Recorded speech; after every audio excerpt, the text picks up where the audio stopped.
isang ligtas at mapagpalayang sandali po sa ating lahat. Ngayong panahon ng undas, habang ang mga pamilya ay nagtitipon upang alalahanin ang kanilang mga yumaong mahal sa buhay, atin ding ginugunita ang ating mga kapulisang patuloy na nagbabantay at naglilingkod sa gitna ng paggunita ng sambayanan.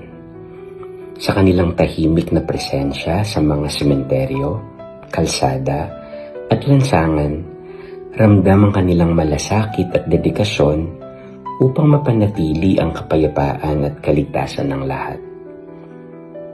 Hindi rin po natin dapat kalimutan ang mga pulis na pumanaw na, lalo na ang mga nag-alay at nagbuwis ng kanilang buhay alang-alang sa bayan.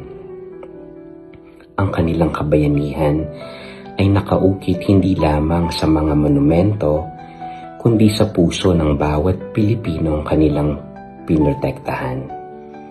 Ang kanilang sakripisyo ay patuloy na nagbibigay inspirasyon sa mga kasalukuyang tagasilbi ng batas na ipagpatuloy ang adhikaing maglingkod ng tapat, may dangal at may malasakit. Tayo pong manalangin.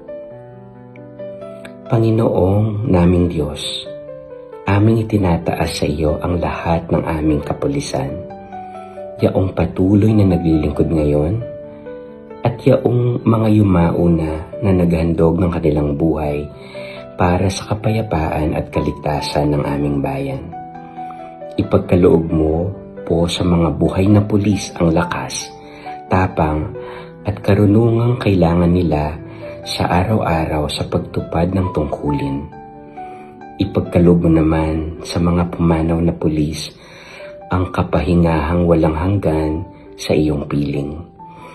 Naway ang kanilang kabayanihan ay maging ilaw at inspirasyon para sa amin, upang patuloy naming pahalagahan ang kapayapaang kanilang ipinaglaban.